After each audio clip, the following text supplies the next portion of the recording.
বন্ধুরা সকাল সকাল মায়ের পুজো দিতে মন্দিরে বেরিয়ে পড়লাম মন্দিরের উদ্দেশ্যে। হোটেলটা নিয়েছিলাম মন্দিরের ঠিক সামনেই। তো একটা পুরোহিত ঠিক করা ছিল আগে থেকে, তো তাকে বলেই আমরা এই যে দেখো আগে আগে পুরোহিত যাচ্ছে এবং সব কিছু ডিটেলসে বলছে।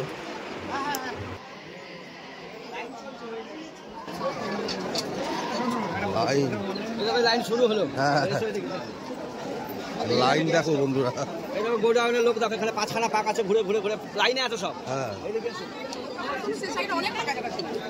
বিশাল লাইন, ঘুরে ঘুরে এসে সব লাইনে দাঁড়িয়ে আছে লোক। এটা ফ্রি লাইন, বিনা পয়সা লাইন। তোমরা যদি দাঁড়াও তাহলে পেছনে সবার পেছনে দাঁড়াতে হবে। সেই তো দেখছি আমরা এখানে সিটি চলছে, তারপরে আজ মঙ্গলবার ছিলাম, লোককে 3টে থেকে এসে লাইন ধরে আছে। এখন 7টা এলে তাহলে কেমন ভিড় হবে বুঝতে পারছি।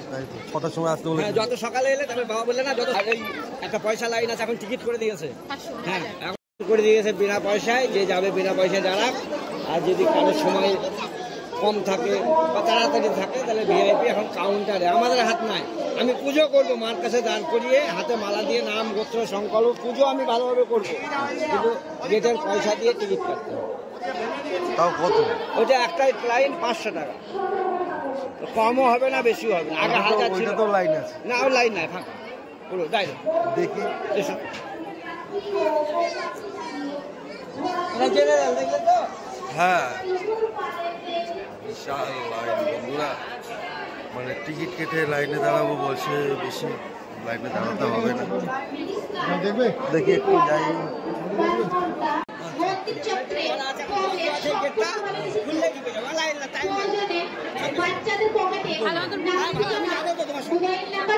আমি যাবো ওখানে, গান পড়াবো, পুজো করবো, মাকে মালা পড়াবো, আমার দায়িত্ব ভেতরে।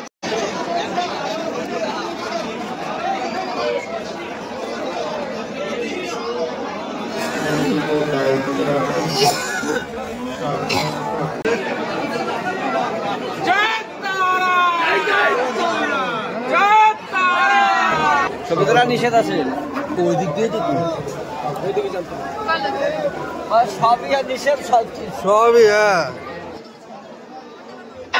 খুব ভালো লাগলো মায়ের পুজো দিয়ে, একদম সামনে দিয়ে হয়ে গেল পুজো। বাইরে বেরিয়ে দেখছি সবাই, মানে অন্য আগে এসেছিলাম এরকমই সবাই যেরকম দেখছে আমিও এরকম দেখছিলাম। যাই হোক এবার একটু 500 টাকা টিকিট কেটে আমরা মায়ের সামনে দর্শন করে পুজো দিলাম।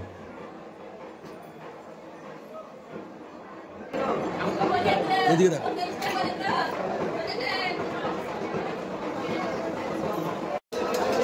এবার অনেকক্ষণ হয়েছে, মানে পুজো দিয়ে একটু ছবি তুললাম দুজনে মিলে। দারুণ পুজো হলো, ভালোই লাগলো। একদম মায়ের সামনে গিয়ে পুজো দিলাম, মাকে ছুলাম, ভালো লাগলো। কিন্তু তার জন্য আমার 500 টাকা দিতে হয়েছে, 500 1000 টাকা টিকিট। সেখানে ভিআইপি টিকিট এখন করে দিয়েছে সব জায়গাতেই।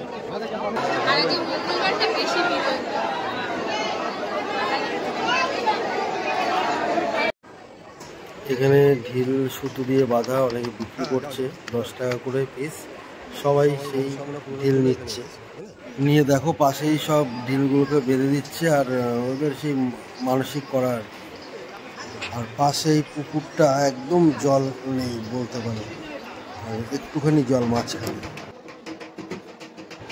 পুজো দেওয়া হয়ে গেল বন্ধুরা, এবার হোটেলের দিকে রওনা দিলাম। খুব ভালোভাবে পুজো